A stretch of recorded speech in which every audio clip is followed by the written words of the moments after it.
Melissa, do you believe in coincidences or other world? Do you think everything happens for a reason? I don't know. My cynical side says no, but sometimes I think maybe.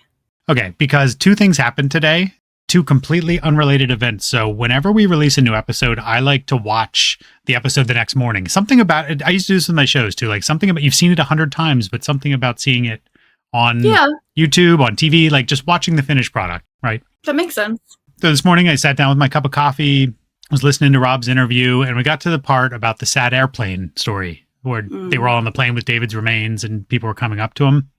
So I have in my living room, I'm not sure if you've ever seen it, it's called a Kaleido clock. It's the coolest freaking clock ever made, hands down. I don't know what that Basically, is. it's an LED clock that changes faces. It has these real seconds. I've seen that. Yeah. Okay, well, I'm going to put this up on screen, but I'm going to send you something right now that you can look at. Oh, I dropped my phone on the ground, so hold on. Oh, that's creepy. Right? It's probably of all the it's clock like faces. Yeah, but it's probably like your phone. It can probably hear you. No, there's only so many clock faces built into it. It's not just it's not an Alexa. That was the first thing. And secondly, this is going to be a shout out to a listener, Michaela. So a friend of ours. Oh, she was listening in the car and she sent me a picture. She's like, yo, you will not believe what I'm so she's at a light. There's a blue van, creepy blue van sitting at a light. Like, when's the last time you've seen a blue cargo van with like a stripe on the side? Oh. So if you think David's not looking over us, I don't know how else to explain it. Super cool. 33, 1, 0. Main event of the evening. Wednesday, and half capacity house.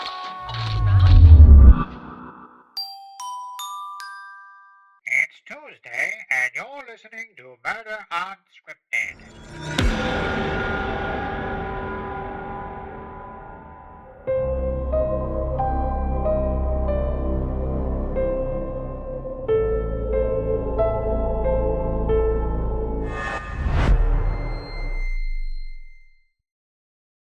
What is up, crime crew? Welcome to another episode of Murder Unscripted, the most immersive podcast on the internet today. I'm your host, Ed Hydock, here with my bestie, Melissa Spivey. Heyo. What episode is this? 67? 68? We're supposed to be keeping track, and I just realized we haven't been. Did I put it at the 67. top? No, I didn't. No, I'm going to call it. We're in episode 68, I think. So We think. we think. So before we dig in, I do want to remind everybody that, like we said last week, we are going to be starting a Patreon in January 2026. So kicking off the new year in style. So it's still in the works. So if you have any ideas for us, please send them our way. So things we can do, case suggestions, anything that you guys want to hear, now is your chance to have your input heard. Yeah, tell us what you guys want. Otherwise, it's going to be what Ed and I want, and you know it's going to be a bad decision. It may not even be crime at this point. All right, well, we are not messing around today because we have a pretty incredible case to tell you about. And I'll mention that it is going to be a two-parter. So we sometimes have to do this if a case is too crazy or too involved or too massive. And this is part of September's The Case That Haunts Me block, where we are covering crimes that left a humongous impact on investigators, on the crime scene techs, on the first responders, the medical examiners. The list literally goes on. These are people that often go overlooked. The people who do this for a living, like dealing with murder day in and day out. Can you even imagine? They're sometimes the first people to lay eyes on the worst of humanity before the homicide detectives even get there. Well, and if you really think about it, they see someone's worst day of their life every day. Yeah. And I think to witness that every day, day in and day out, would be so emotionally, exhausting. Draining, yeah. Yeah. And our case today is no exception. Honestly, it's a case that has haunted not just the families of the victims, but also the investigators that have spent literally 30 plus years working on it, the news reporters that have spent their careers following it, and frankly, the entire city of Austin, Texas is still haunted by this crime. Yeah, I'd buy that. If you can't tell by now, we are digging into the yogurt shop murders. So I love two-parters. I like having to wait to find out what happens. But then again, I'm also used to like skipping ahead on Netflix, like right to the next episode. So that's not really waiting, I guess. That's being in suspense for like 38 seconds. Till I To can be just skip to the fair, next one. I hate two-parters because I like to know, like, I look up the movie ending before I go to the movie because I have That's to the know what stupidest thing I've ever heard. happens. Why would you even pay for the movie then? Most of the shit that comes out of my mouth is the stupidest thing you ever heard. That's kind of true. I don't know. What do you guys think? Do you like two-parters? Or do you like us kind of cramming everything into 1 hour so that you can digest your case in one fell swoop? Let us know. And on the let us know front, while you're at it, if you could please take a moment to like, subscribe, rate, do all the things, especially on Apple and Spotify. That would be a humongous help, and we would truly appreciate it. So apologies, Melissa. With that out of the way, take it away. All right. Well, for me, this is one of those cases that is on my to be solved wish list, so to speak. And I've known a lot about it over the years, but Sue actually did us a huge solid, and she took a month-long deep dive into the case to help get these episodes together for us. Yeah, she was hugely helpful. So helpful. We dug into the book Who Killed These Girls by Beverly Lowery. We watched the new HBO Yogurt Shop Murder docuseries, and we went through a ton of coverage by the 48 Hours team. And I'm actually really thankful to Sue for taking the lead on this case, because I'm going to be honest, I started watching the HBO Max documentary, and I was crying about 6 minutes into it. Like, it was so incredibly jarring to see how 34 years later, these seasoned investigators are still so effed up from this crime. And it really is the crime that changed Austin, Texas forever. We talk about these crimes affecting small towns all the time, but big towns have the same thing happen to them. I don't care if the city has 5,000 people or 150,000 people. It's going to linger. And the memories of these crimes are going to stick with the people that live there, especially if they were there when they happened. Well, to get started with this case, we need to talk about Austin, Texas back in 1991. So we're back in the 90s this week. I'm feeling good. Well, I think Texas is one of the few states in the United States that has always carried its own reputation. Back in 1991, Dallas had a population of just over 1 million, while San Antonio, home of the Alamo, had just shy of 1 million people living there.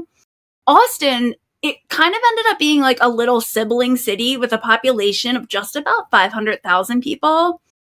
And while the hit TV show Dallas spent 13 seasons showing the rich and fancy lifestyle that came from oil money, Austin was much more of an eclectic college town. In 1993, the amazing movie Dazed and Confused would enter our lives, and while it was set in the 70s, it was filmed in Austin, and honestly, if you just changed the dates and their clothes to like 90s clothing, that's what Austin was like. Teenagers worked, they hung out, they drove around, smoked a lot of weed, alcohol, all of the good stuff, but just teenagers doing the things, all the things. I mean, don't you miss those days, like just a little bit? Not much has changed. Well, the city of Austin was vibrant and rich with live music, at the time being called the live music capital of the world. The now infamous South by Southwest Festival was on the rise, and actually Her Majesty Queen Elizabeth II even visited Austin in 1991. Wow, la-di-da. I know. Well, Austin, like most Texas cities, also still had solid roots in like the ranching and the cowboy way of life. But it also had this counterculture that was kind of a mix of grunge and punk rock, leading to the term PIB. The Press Information Bureau? What does that have to do with anything? What? No. Meaning people in black. PIB. What the hell is that expression? Apparently they used to describe the teens and 20-somethings that like embrace that style of clothing. Like that's what they called them. All right. The PIB I'm talking about is literally a government news agency in India. I'm guessing it's not that. No, it's not that one. How edgy. Right? So, just before midnight on December 6, 1991, an officer was driving past a strip mall on Anderson Lane, and he noticed smoke coming out of one of the closed stores. So he radioed the fire department, and Austin Fire Department responded, and they aggressively attacked this fire. Because remember, this is the strip mall with multiple stores connected to each other. And it was a cooler evening, like low 60s and kind of damp and misty, but there was the stillness in the air. And we all know that fires can spread really, really quickly. So the AFD didn't want to take any chances. Right. Especially on strip malls. I mean, that'll wipe out the whole strip. Exactly. So once the fire was out and it was safe for firefighters to enter the building to check that all the embers were out and to investigate the cause of the fire, they quickly stumbled across a horrific scene none of them were prepared for. So while the AFD was responding to the fire call, Homicide Sergeant John Jones, he was actually out on patrol, ironically with the news crew in the car with him as they were doing a segment on the crime in Austin when he got a call on the radio. And I guess he was like talking to the crew because he missed the first sentence that came over the radio. And he was confused when he heard the request for him to show up for a fire. He's like, what? Why? Yeah, why would I be assigned to that? Right. Well, then the dispatcher repeated, we have 3 bodies. And Jones was quickly on his way to what he assumed was probably a robbery gone wrong. And as he was heading there, he was updated that AFD had found a 4th body. God, can you imagine? Like, and I've asked investigators this before, like, what's going through your mind when you're heading to a scene, like literally in the car, driving to a scene? And they all kind of have this analytical, compartmentalized answer, like, we needed to wait to absorb all the information until we arrived at the location. Like, they all kind of have the same canned answer, but I truly believe that because that's how cops' brains work. They know certain information. They know it's not going to be good, but they don't want to speculate on the details. They got to prepare themselves for whatever they're walking into. Well, like we said at the beginning, I don't like surprises, so I would have such a hard time. I would be on with the dispatcher. I'd be like, what do you know? Yeah. Come on. What do you got? That's the thing, because you don't always know everything. You just know the basics. You know, fire, here's the address, and that's it. Like, they don't know sometimes. Oh, to like have to walk into something almost blindly is terrifying to me. Yeah, agreed. Well, Jones and Mike Huckabee, aka Huck, were 2 of the homicide investigators that night, and Jones would end up being the lead, with Huck pretty much being the number 2, like in the number 2 spot. And these 2 guys, they had each other's back from the first night. And when they showed up, the fire was out, but the scene was still smoldering with a lot of steam and smoke billowing in the air. Huck said they were at least in ankle-deep water when they entered the I Can't Believe It's Yogurt shop. Yeah. Well, in that shop is where they found the 4 bodies, 3 of which were together towards the back of the building, and the 4th was about 15-ish feet away towards like the front of the building. The 4 victims were female. They were all nude with various bindings of their own underwear. Each one was shot in the head and burned. And again, Jones initially thought he was arriving to a robbery gone wrong, but now he has to consider that this could have been a sexually motivated crime. Yeah, I'm not sure what would have made him think it was a robbery gone wrong. I think just because they were heading to a strip mall late at night, what else could it be kind of thing? True. I guess that could be. The other thing is, when you have a crime scene that was a fire, the water that is poured on the fire to extinguish it can play a huge role in investigators not finding evidence, because you got stuff that's ruined now. You got stuff that's soaked. Things that could be important are now useless. So that's a huge problem. Yeah, we're going to get into that, but I truly believe that that's why this crime has not been solved, because of the water. I do remember reading an article years ago that firefighters, they felt awful because they didn't realize there were going to be people in there, and they felt so bad that they did their best work. They did as well as they could, but then they realized what they had kind of destroyed evidence. And I could be wrong about this, but I've heard people say when they know they're protecting evidence inside, they fight the fire differently. Yes, exactly. But how are you supposed to know? I don't know. Well, regardless of all the opinions out there, ours included, Jones and Huck definitely deserve a huge shout out right here. They didn't know a ton about that newfangled DNA evidence, but they did know how important it can be. So when the medical examiner showed up, the ME just wanted to take the bodies. Like, just, okay, bye. And Huck was like, absolutely not. He was able to hold them off until the Texas Department of Public Safety showed up. So that way they could swab the 4 bodies at the scene in hopes of collecting and preserving DNA evidence. DPS is cool to work with for Really? what it's worth. Yeah, they've always been very accommodating to us. Maybe they'll want to be a guest. Maybe. Well, in spite of the state of the crime scene, investigators were taking photographs trying to dust for fingerprints, Jones knows he needs to identify these victims. So he ended up making a late-night phone call to 24-year-old Reese Price. She was the manager of the I Can't Believe It's Yogurt shop, and she had just started her week of vacation. Can you imagine? Oh, right. She's in the documentary on HBO, and she is so sad. Watching her, I think is part of the reason I started crying. Yeah. Yeah. Well, when she first took the call and was told that there had been a fire, Reese was like, all right, that sucks, but okay. What Not my money. Yeah, whatever. Yeah. And again, it's well after midnight at this point. So, it didn't even dawn on her that anyone would have been inside the shop. Right. Right. It's after the girl should have been way long gone by then. And that's when Jones tells Reese that they had found 4 bodies inside, and he asked Reese if she could come to the shop and possibly identify them. God, to put that on a 24-year-old, that's a ton of pressure because they're probably her friends too.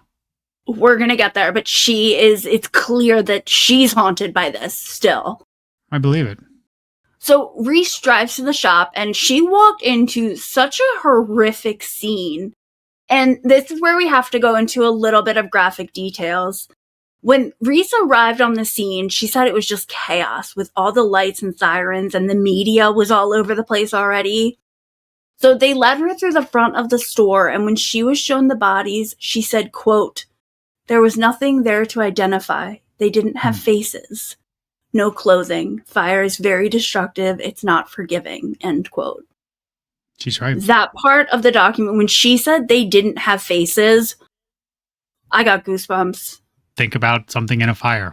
It's just, I know it's harder because it's a human being, but fire is very destructive. She's right. Well, ultimately, the 4 victims were identified as the I Can't Believe It's Yogurt employees, who were 17-year-old Eliza Thomas and 17-year-old Jennifer Harbison. And then also there were Jennifer's 15-year-old sister, Sarah Harbison, and 13-year-old friend, Amy Ayers. God, awful. So Eliza, Jennifer, and Sarah, they were the 3 bodies found together in the back of the shop, all naked, gagged and bound with their own underwear, shot execution style in the back of the head with a .22 caliber bullet, and they were charred beyond recognition. Amy, the youngest one, she was the 4th victim. She was the one who was found more towards the front of the shop. She was also naked, and she had what they think was a sock was tied around her neck. Her body wasn't charred like the other girls, although her body was covered 25-30% in 2nd and 3rd degree burns. Wow. And poor Amy had also been shot with a .22 caliber bullet, as well as a second shot to the head that had exited through her cheek and jawline. Wonder why the second shot. I don't know. And this part is really horrible. 15-year-old Sarah, she had been found with an ice scooper between her legs with the handle pointing to the pubic area. So not in her, but on the ground between her legs. Yes. Okay. Wow. Which just kind of provided more indication that a sexual assault had occurred. And something ritualistic. This has weird vibes to it. And since we're talking about the case that haunts me, I've spent my entire career looking at crime scene photos. There's no other way to say it. I've looked at thousands, and that's not an exaggeration. It's morning, noon, and night, death. And I don't mean this to sound rude or insensitive, but burn victims are the worst of the worst to me. That and drowning. When I have to look at pictures of people who have burned to death, it makes your stomach churn. I saw autopsy photos one time of a burn victim, and it was bright pink inside, like you or me. And then on the outside was just black as night and like a piece of charcoal. And it's the most disturbing thing I can imagine in my head in the true crime world. Well, poor Reese had to see this. She's 24 years old, the manager of a yogurt shop. This is not something she was ever going to she thought she would ever walk into. No. But even after seeing the girls, Reese walked through the dark, wet, and probably horribly smelling shop. She walked around with the detectives. She walked them through the closing procedures so they could get a better idea of what the girls would have been doing. And, that would help them try to figure out how someone could have committed such brutality towards the girls. So the key to the store had been left in the inside lock of the front door, which Reese confirmed was very normal. Like, if there's any customers finishing up at the 11 p.m. closing time, it was standard for the closers to lock the door at 10:50 so that way nobody else would come in. Right. And they would keep going down their closing checklist.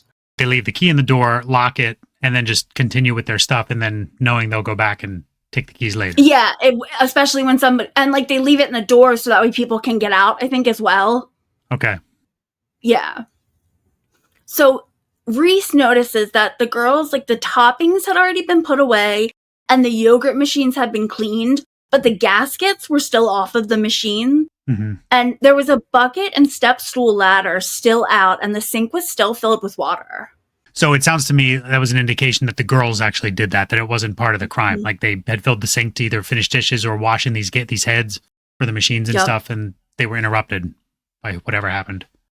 Yeah, and that's pretty much what investigators thought as well. I mean, like, what else could it be? Well, right. So I want to switch gears for a second and talk a little bit about the fire. So, Ed, you know tons of random things. Do you know what temperature aluminum melts at? I do not. No, surprisingly, that's not one of the things. I imagine it's hot, though, because think about sitting around a campfire, you throw a soda can into the fire just to watch it. It barely does anything. It crinkles a little bit, but it looks fairly similar, so I assume very hot. I don't think I've ever done that. But, oh. So actually, aluminum needs the lowest temperature of most of the metals. Its melting point is about 1,220 degrees Fahrenheit. Wow, that's hot. Well, but melting gold, the heat needs to be at least 1,974 degrees Fahrenheit. And to get steel to melt, you need to get the temp up to 2,800 degrees Fahrenheit. That's that when they get into smelting and wow. So, of course, while looking this up, we wanted to see what the temperature was used for the cremation process, and apparently that's usually between 1,400 and 1,800 degrees Fahrenheit. So, wow. The biggest reason we felt it was important to mention these temperatures is because there are a lot of theories still out there about how the fire was started or was any kind of accelerant used, but mainly because of the overall timeline. The yogurt shop closed at 11 p.m., and the patrol officer radioed the smoke from the building just before midnight. So it had to have about an hour to heat up to that extreme temperature. Yeah. I feel like anyone who knows this case has definitely seen the billboards and the photos of the girls, and over the years, their faces have just like been stuck in time as these 4 teenage girls who didn't get a chance to grow up. Yeah, it's a pretty famous image. It's so famous. But you know what? Amy, Eliza, Jennifer, and Sarah, they were so much more than just these random 4 girls you see on the billboard. So I want to spend some time talking about them. Remember how I said Austin was really an eclectic city, but like most of Texas still had roots within like the ranching and cowboy way of life? Yeah. Well, these 4 girls were definitely a part of the ranching cowgirl way of life in Austin. Nice. So Amy Ayers was born January 31st, 1978 to parents Bob and Pam Ayers, but it sounds like her older brother Sean was the happiest of the family with Amy's arrival. He's in the documentary. And Sean talks about how he did not want a brother. He was so thrilled to have a baby sister. That's cool. And the Ayers were a ranching family. Like, they lived on this ranch. They grew food and raised animals. Amy had been riding horses since she was 3 years old. And oh my God. And she could just ride around all day, every day without getting bored or tired of it. Like, her dad's in it, and he said she was born in the saddle. That's awesome. And for her 12th birthday, Amy was given a cutting horse named Copy. Oh my God, that's all I got was diabetes. Happy birthday. Also, what's a cutting horse? I've never heard of that.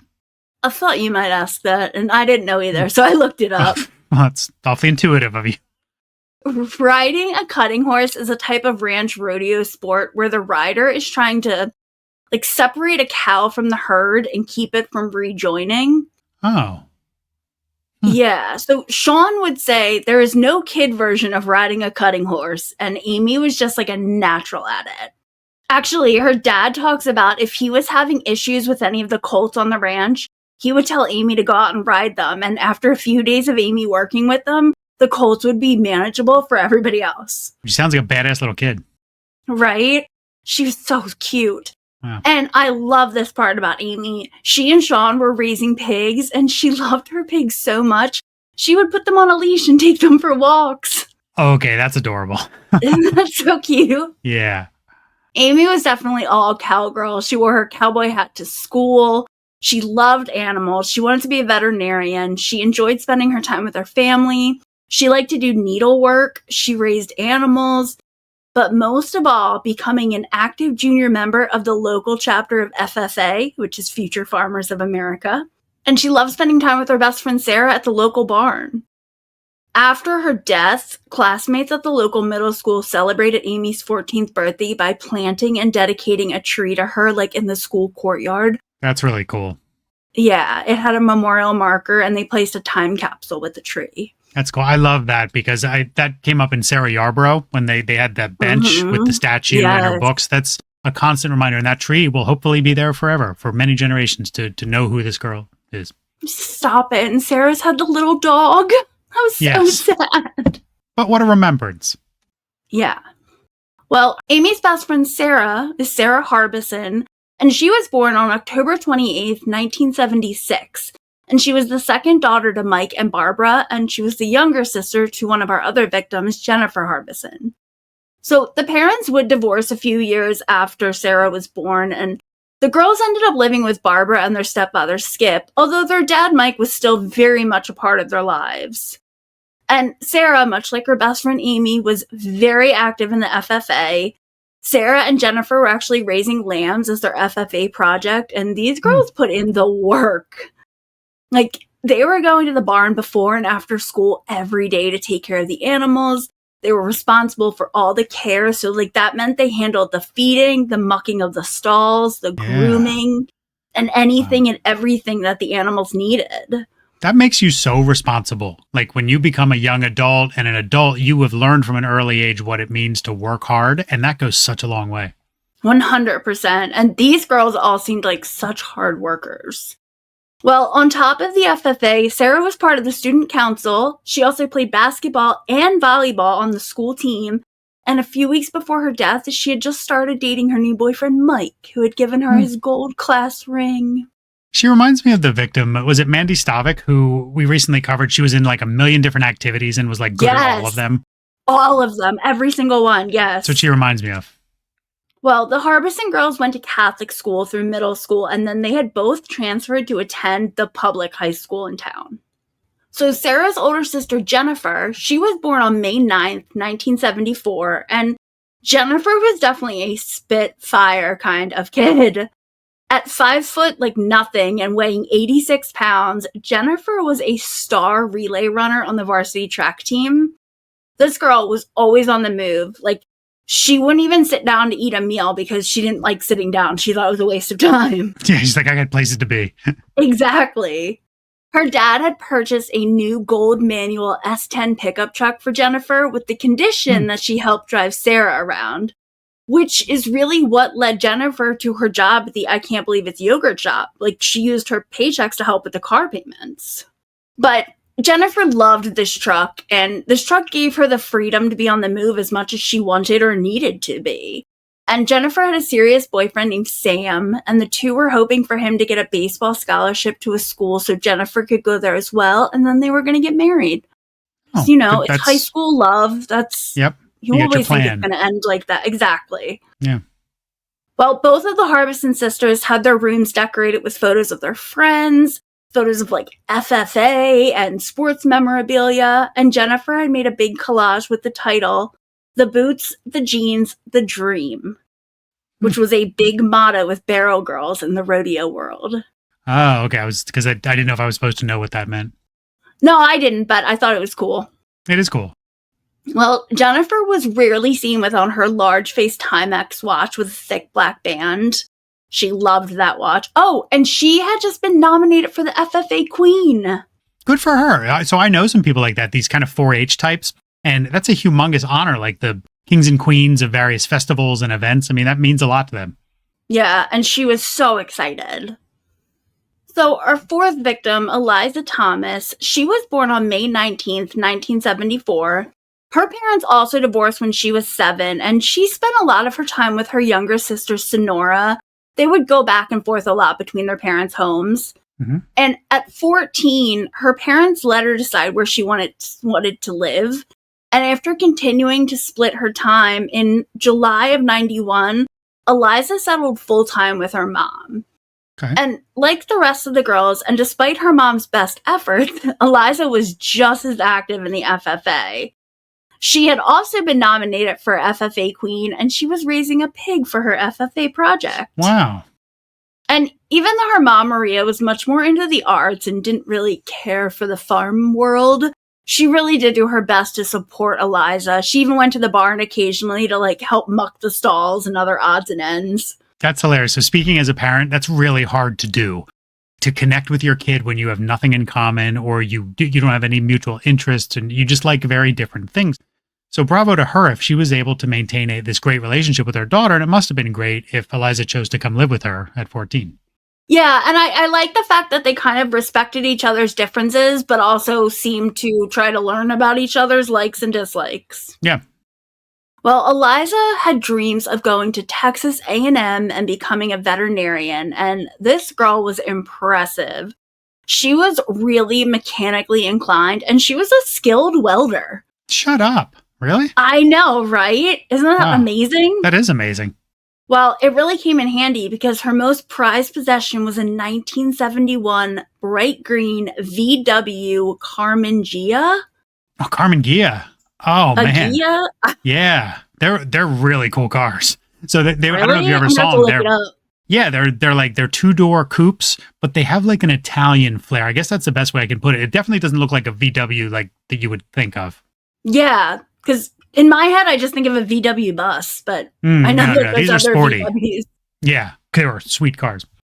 Eliza was able to do a lot of the repairs that it needed all by herself. That's really badass. Yeah, actually, for Christmas that year, she'd asked for car parts, which I think is so fun for a 17-year-old girl. Yeah. I was asking for the new flip phone or whatever. Yeah, and she's like, I'll take a crankshaft for a 1970 whatever Carmen Gia. Well, Eliza had been working at ICBY, I can't believe it's yogurt, mostly on the weekends, but occasionally picking up weekday evening shifts just to earn some money for herself, but she also wanted to help her mom out with some of the bills and the groceries.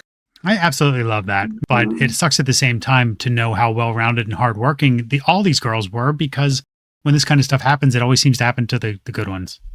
It's so unfair. Yeah.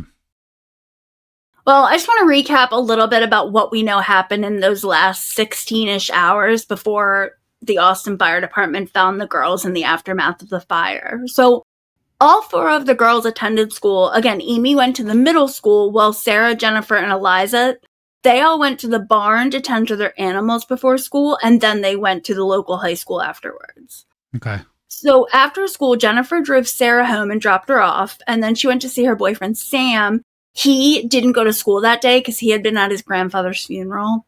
So, sad. She wanted to stop in and say hi and check on him. Sure. So then Jennifer stopped by her friend's house to grab her wallet. She had left it there a couple days prior, and then she had to swing back to school to pick up a form to fill out for the FFA Queen. And then she finally returned home. So she ran a whole bunch of errands right after school. And while all this is going on, Sarah was sitting on the couch eating an orange when their mom got home. And Sarah was in a really good mood, and she told her mom all about her plans for the night. She was going to go with Amy to the North Cross Mall to hang out, and then they were going to have a sleepover. Well, when Jennifer got home, their mom remembers her being a little bit evasive as she ran upstairs to get changed into her work uniform. And at the time, her mom kind of assumed it was because Jennifer had been with Sam, and Mom kind of suspected that they had recently taken their relationship to the next level and become sexually active. Fair. So her mom would later be proven correct in that assumption, as Sam's DNA had been collected from Jennifer's body later that night. Wow. Yeah. Well, soon after, Jennifer and Sarah were out the door, and I'm really happy for their mom about this last moment she got with them. The girls had one last chance to hug their mom goodbye while being able to say, I love you, as they got into that S10 truck. What better thing could you say to someone if it's the last time you're going to see them? That's huge. Ugh, I can't imagine those parents losing their 2 kids. I know. Yeah, it's your worst nightmare. Yeah. Well, when Sarah left, she had a $5 bill in her wallet. She had Mike's ring on. She had her Mickey Mouse watch on.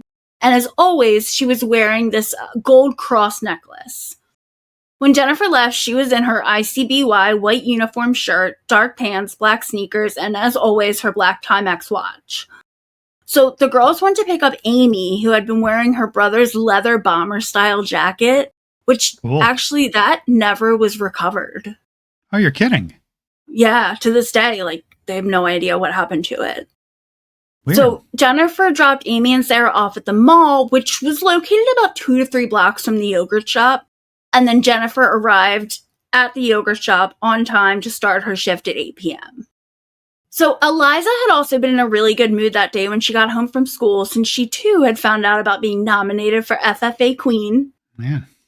This part, it makes me really happy for her mom as well as the other girls' moms.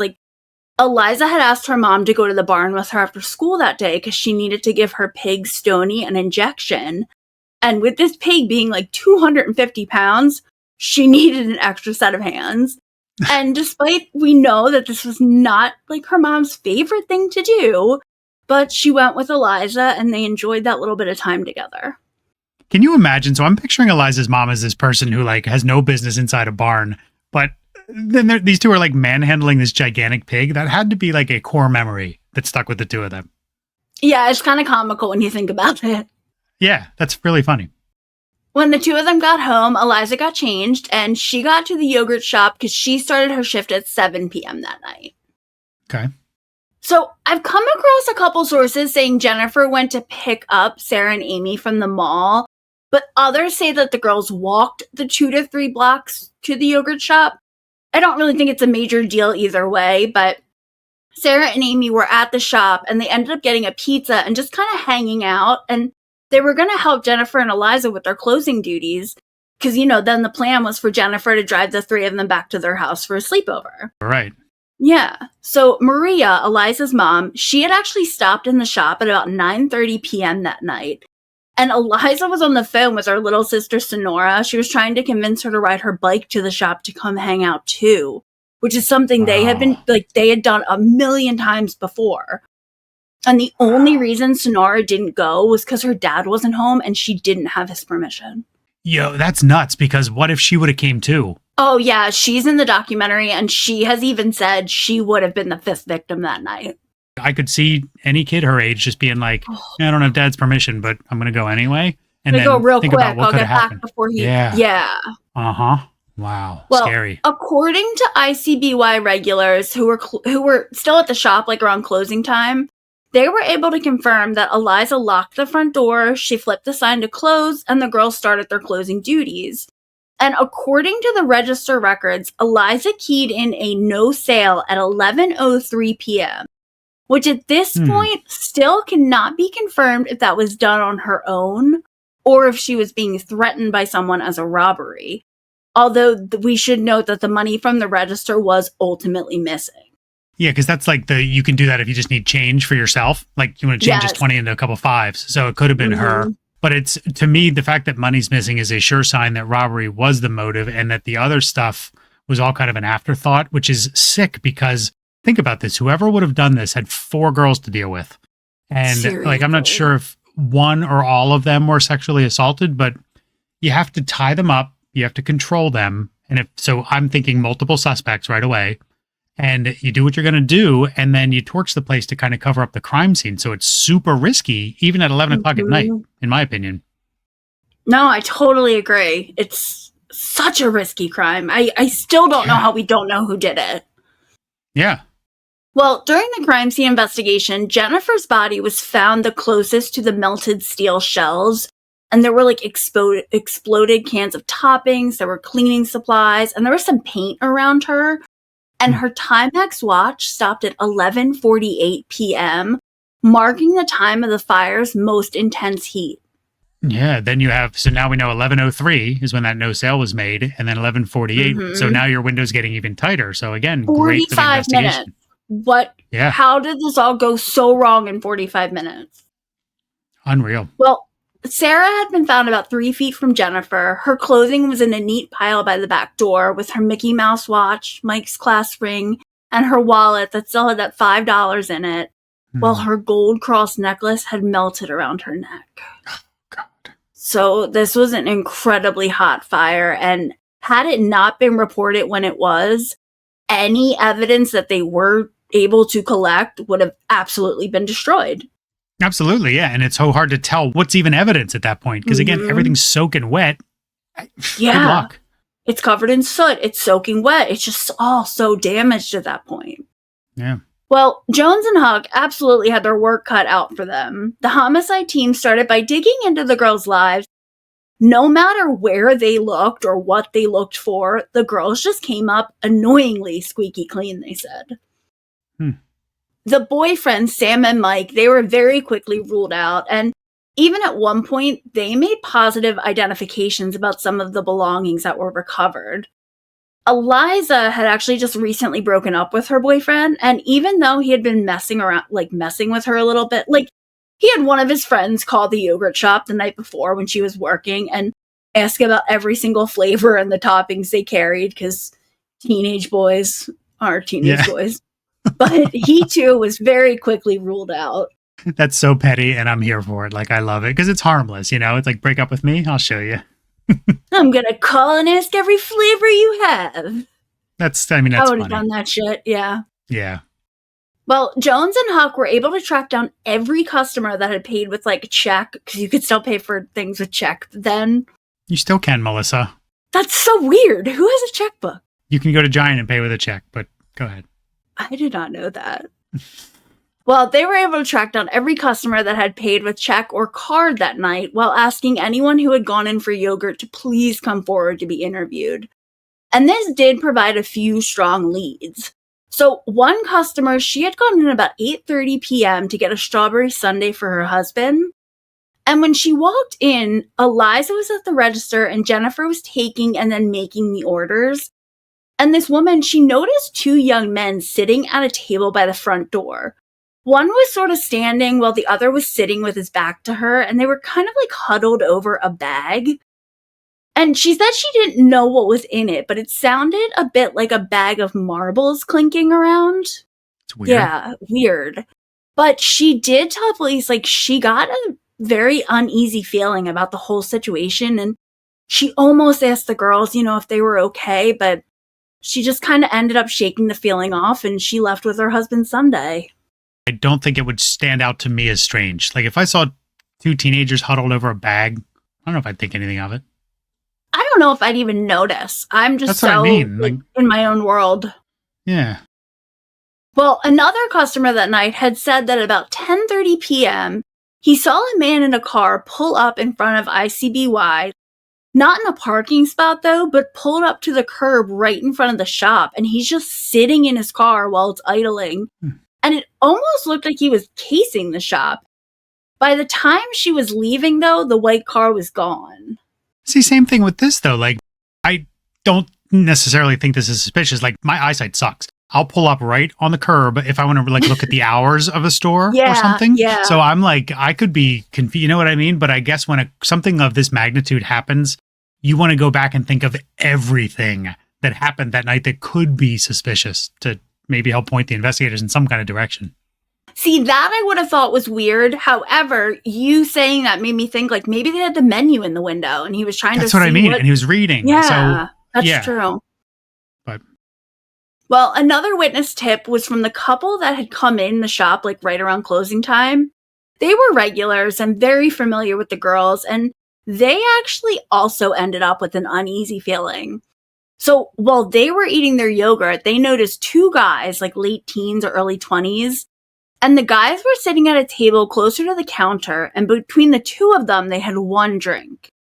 So one of the guys had gone up to the counter he was going to order, but he ended up getting flustered, and he decided to let the couple go before him for their order. But then when he did get up for his turn, he ended up just asking to use the restroom instead of actually ordering anything. Maybe he was like trying to flirt with one of them and just nervous. Yeah, I got nervous and left. Got cold feet. Could be. So I just kind of want to explain the shop a little bit, like for reference. So when you walk into the shop, there are booths along the left wall, and then there's other tables in the main area. The counter of the store, it's towards the back, and it's kind of like you start at the left wall for your order, and then you go down the counter picking your toppings, and then the register is at the right end of the counter. So you start here, you go down the line, and then you end up at the end, and that's where you pay. Yeah, you pay by weight, too. They put it on Yes. a scale because that's why you can put whatever toppings you want on it, and here's what it costs. Yeah, you gotta pick the lightweight toppings. Boba. It's the way to go. Yeah.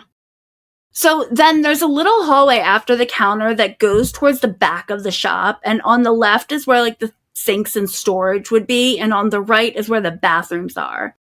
And if you keep going past the bathrooms, you get to the back doors of the shop, and on the left was the office, but that was kept locked unless a manager was in there. Okay. So the guy went past the register towards the bathroom and out of the customer's sight, and a few minutes later he was back at the table with his friend.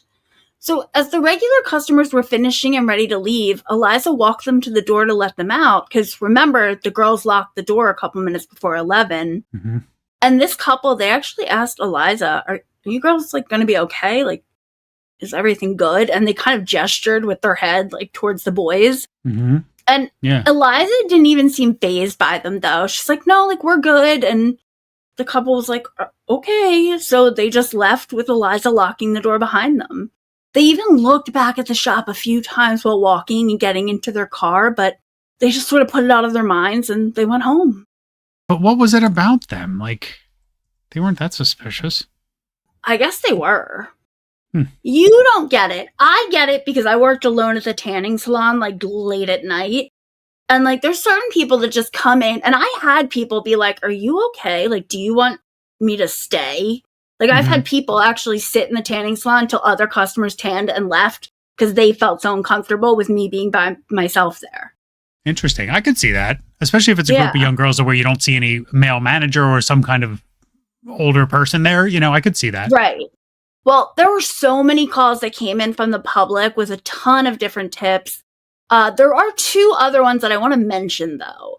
So a woman called in saying that about 4 days prior to the murders, she had been in the shop and she noticed a younger 20-something-year-old man. He was like average build and height with wavy, blondish, shoulder-length hair, and he was standing by the freezers. But instead of looking at any of the items, it seemed like his eyes were fixated down the hallway, like on the back doors of the shop. And she said that he made her really uneasy and she just wanted to get out of there. Wow. Which is creepy. That's creepy. Yeah. So another tip that they got, it was actually from the night of the murders, like earlier that night. And it was from this guy. His name was Darley Croft. He was a 54-year-old former police officer, and he was actually the current owner of a security company. And he had gone to ICBY that night after being out for dinner. So he walks in and he kind of did like mental surveillance of the shop, which, you know, once a cop, always a cop. Yeah. So he saw a young couple having yogurt. He saw the girls eating pizza. He saw Jennifer on the phone, and Eliza was talking to her mom, because remember, her mom stopped in. Right. Well, this guy, he also noticed a fidgety young man in a green jacket. It looked like it could have been from like a military surplus store, one of those kind of jackets. Mm-hmm. Yeah. Army, Navy. Yeah. And the guy was younger 20s, white, medium build, and around 5'10", maybe 6 foot. And something just seemed off about this guy. What is with all these shady characters and 20-somethings gathered at ICBY that night? Like, it's tailor-made for a crime show. For real. Who knew it was such a hotbed for perverts? Honest to God. Who would Perverts guess? don't wear signs that say they go to yogurt shops. So this guy, he was in front of Darley in line, and when it was the guy's turn, he didn't step up to the counter. So Darley shuffled forward a bit, and the guy turned around and just ended up asking Darley, is that your car out there? And remember, Darley was driving a company car because he was in the security business. and it had blue lights fixed to the top of it. Mm-hmm. And Darley responded, yeah. And this guy asked more questions, and he's like, are you a cop? Security? What are you?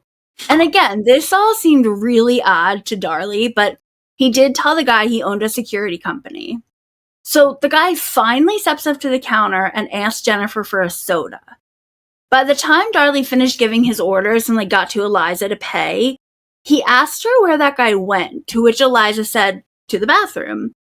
And Darley knew Eliza and her mom from the gym, and, he was also a regular. So he was kind of trying to stall for time. He started chatting a little with Eliza and her mom, but by the time Jennifer had his order ready, he didn't really have much of a reason to hang out much longer, because he wanted to see what this guy's deal was. Yeah. So he's kind of like, all right, it's just going to look weird if I start standing here. So he started to head out, and we're going to talk about this more next week. But actually, in 1999, Darley was brought in to look at a 4-page line of photos to see if anyone was the guy he testified to seeing that night. But he did not pick out any of the photos shown to him as that weird guy. See, now this guy sounds shady as hell too. What is going on at this yogurt shop? I don't know. Why are there so many creepers? I don't get it. Well, there are plenty of other tips we could talk about, but I know we need to keep this moving. I just want to highlight that most of the stores in the shopping center were all closed by 9 or 10 p.m., with the yogurt shop staying open until 11 p.m. And people definitely went in that late. So there was still a decent amount of people that could account for what was going on between 9:30 and 10:45 that night. And I feel like that it's going to turn out to be people who knew the time they closed. This was a calculated plan, I guess, that had some thought put into it to hit the yogurt shop that night, not just a crime of opportunity. Seems so dangerous to leave 17-year-old girls in charge of, to walk to their car at night. I hate everything about this. That's the way it was. I mean, I don't know if it's still like that. Maybe things have changed a little bit, but I remember working fast food when I was a kid. You closed up and you left. It was you and 2 buddies from high school. I don't know. It just seems so asking for trouble. Not the kid's fault. It's whoever's the manager. Right. But sometimes there's no manager there. But that's what I'm saying. How are you going to leave 2 children in charge of your store? I just feel I get that it still happens now. I just feel it's so dumb. Yeah, we would close up all the time and then steal a bunch of food. But of course you would. You got a free 6-inch for every couple hours you worked. I was a Subway. I was a sandwich artist. A sandwich artist? I'm this old. They used to cut the V's out of the tops of Subway sandwiches. It wasn't a 3 footlongs for $10. Can't wait. So now we have Jones and Huck going through every single tip that's coming in. They're talking to anyone and everyone in the days after the murders. The officers put microphones and an undercover cop all over the joint funeral that was held for the girls. And some of the witnesses actually had been hypnotized to try to help with their memories and to get the composites drawn. That was big back then. Well, and in the documentary, they talk about how they did a lot of things that really they had never done before, like going to the funeral. That was one of the first funerals they went to just to see if anyone would be there. I'm surprised a psychic wasn't involved. I know, right? People in the 90s loved I still love psychics, but not for crimes. No. So a $25,000 reward had been raised by the community, and the families were staying very much in the public eye. They had billboards put up all over Austin, and smaller versions of the billboards were put on almost every taxi cab in the city, which is such a good idea. Yeah. Well, by June of 92, so about 6 months later, the reward fund had been increased to $100,000. Wow. Which, just for reference, for 2025, money is just shy of $240,000. I believe that. That's a ton of money for then. Yeah, and so naturally a flood of calls came in when that reward was announced. But that means a flood of information that people have to sift through that is 99% of it is garbage. Yep. Well, throughout this investigation, Jones and his team had obtained something wild, 6 written and 40 verbal confessions. Jeez. But since Jones and Huck had kept quite a few details to themselves, every time they reviewed any of these confessions, it was obvious they were false because they didn't match the facts. So no arrests were made. Yeah, that's something else you saw a lot of in the 90s. Mm-hmm. Well, at this point, the entire city is on edge and people wanted answers. And sort of like in a witch hunting kind of way, the community started to turn on those living in the counterculture groups, aka the PIBs. Oh, so Indian broadcasters were looking over their shoulders? Something like that. Well, rumors that the murders were for like a gang initiation or part of the occult, because the late 80s and 90s, everybody loved to blame Satanism. Yeah. But there were also rumors about it being like ritualistic, and these rumors are just getting louder and louder. Yeah, well, this has all the makings of something ritualistic or gang ties. Mm-hmm. There were 6 people on the homicide team working through close to 2,000 tips, and they had roughly 350 suspects to work through. Wow. Person who did this is on that list somewhere. I'm just saying it now. Mm-hmm. Well, at one point, they got into the world of vampires, dance club kids, the grunge PIBs, and the name Claire LaVey kept coming up. She was like kind of a leader in some of those fringe groups and ultimately had her home aggressively raided. And even worse, the cops had the crew from 48 Hours with them when this happened. So this whole thing ended up being nationally televised. Yeah, that's crazy. Do you remember it was the Boston case, Carol Stewart, where the guy ended up jumping off the bridge? That Rescue 911 was along with them. And I thought that was some of the most intriguing footage because you're there to do a TV show. You're there to bring the crew along with your day-to-day stuff. But then imagine having them along when something monumental happens. It's just pure luck. Wild. Yeah, seriously. Well, while the cops were in Claire's home, they found a box that had like an almost mummified skull and bones in it. Oh my God. God. The cops were like, all right, she's it. We got this. Like, case closed. Game over. But it turns out it was nothing more than really macabre decor. It was like a plastic skull with weathered leather and hair glued to it. Like, cool. Almost creepier than a real skeleton. I know. Well, finally in October of 1992, the absolute biggest break came in the case, and it came out of Mexico. So random. So a man by the name of Saavedra, aka the Terminator, he was arrested in Mexico, and he actually confessed to the murders in Austin, and he implicated 2 other men. Wow. And honestly, Texas, along with like the rest of the country, was so hopeful that this is where justice for Amy, Eliza, Jennifer, and Sarah was going to come. One of the men, by the name of Cortez, he closely resembled the composite, and he fit the tip from the witness about seeing a man in the white car pulled up outside of the shop. Remember the guy we said maybe he's looking at the menu? Yeah. So in Saavedra's confession, he went on to say that they tied up the first girl with ropes and made her undress. Using her underwear, they tied the next girl up, having her undress and repeating this for all 4 of the girls. And they said that they had hit and beat the girls to keep them quiet as this was happening. Jesus. He then confessed to shooting the girls and then using white gas, which was actually kerosene, to start the fire. I mean, so far it matches, right? Right. So these 3 guys are arrested in Mexico, and due to the extradition laws back in 92, the men would have to be tried in Mexico for the crimes. Mexico didn't have the death penalty, where we know Texas did and still does, and the people of Texas, they wanted this to be a capital punishment case, and I'm with them on that one. Same, yeah. They deserve whoever did this deserves it. 100%.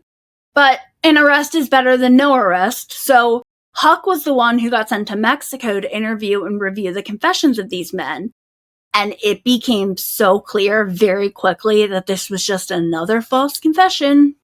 First of all, there are no ropes or any kind of material used to bind the girls aside from their own underwear. And the confession also mentioned the wrong caliber gun, and that white gas he was talking about, that was wrong too. Really? So they were seeing things on the news and reading it. Yeah, for sure. And for the record, only a few officers, and obviously the killers, they're the only ones who know how the fire was started, as this detail has been still kept from the public. Saavedra finally publicly and tearfully recanted his confession, saying that the Mexican federal police forced him to make the confession. He said they handcuffed him, put a bag over his head, beat him, and even threatened to harm his family if he didn't confess. That's strange. And I know there was a lot going on in the 80s and 90s between Mexico and the U.S. with the DEA, the cartels, all that. And they have been known to do some pretty nasty stuff to people. It ended up being a dead end, and just kind of like pretty much every other lead that they had been trying to track down. Man. So Jones and Huck had stayed on this case, and they ended up getting really close with the families, especially Bob Ayers, Amy's dad. He's in the documentary, and he is one of those big, tough cowboys who breaks down into tears. It was so sad. And this case actually took a really heavy toll on Sergeant Jones in particular. The families eventually started to urge Jones and Huck to seek help. Like, the families were telling them to go get help. They were like, you need to go talk to someone to help you deal with this, because you guys are humans too. Well, think about the amount of suspects they're weeding through, and how many tips did you say? Thousands? I mean, yeah, it'll kill you. Well, and I think that they just like almost like fell in love with these girls, like their families love them, you know, like they heard all the stories. There's so many home videos. Yeah. Jones actually ended up getting a divorce, and his children chose to live with his ex-wife. And then Jones also ended up being diagnosed with PTSD. He would go on to suffer from nightmares, and he had certain like exposure triggers. And there were certain things like anniversaries or birthdays that would really trigger him. And he had a significantly lessened range of emotions. Like, he was feeling very flat all the time. Can you blame him? No, not at all. He suffered from insomnia, irritability, and an increased startle response, which is not something you think about, but yeah, I 100% get it. And because of all this, plus like a combination of a few other reasons, in May of 94, the Austin Police Department removed Jones from the case, and they transferred him to a whole different division. Probably best. Yeah. And at that point, the original 6-member task force was pretty much ended. And the case, while it was always open, it definitely moved towards like the cold side of the room. And it had to start getting less priority than it had for the last 2.5 years. Wow.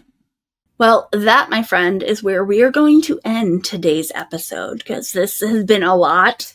And those 4 girls, I feel like that billboard is just burned into my brain forever. Yeah. Well, but the case that haunts us, you know, it's a case that will just stick with you, even though we have no ties to it whatsoever.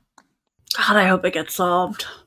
I know. And this is a great example, and I'm glad we're bringing this up for this block, because look at what it did to that poor investigator. I mean, this is just the guy who worked it. It essentially ruined his life. Yeah. You guys let us know what you think about part 1. Do you think that any of the shady 20-year-olds that were in the yogurt shop had something to do with this? The amount of people that could be involved in this, I think they're in the case file. Yeah, I could see that. And I mean, there does end up being arrests in this case, and people go to jail, but they get exonerated. Yeah. That we're definitely going to talk about next week, because there's still people who think that they're guilty. I think it's crazy that all these years later, we still don't know how the fire was started. But like, why not say it? And you wonder if that's a product of all these false confessions they were getting. Like, the more people that can confess with more details. Yeah. You know? I don't know. Well, let us know what you guys think. You can hit us up on our socials at Murder Unscripted. You can email us at murderunscriptedpod@gmail.com, or you can let us know what you think on our website, www.murderunscriptedpod.com.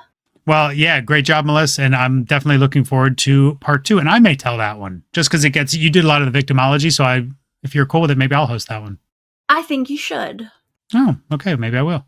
Maybe I'll allow it. Anyway, we hope everyone stays safe, stay hydrated, and remember that perverts don't wear signs that say they're perverts.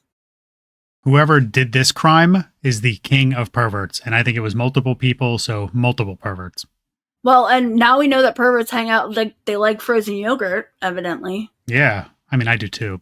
I like regular ice cream, so I'm not a pervert like you. There you go. See ya. Bye.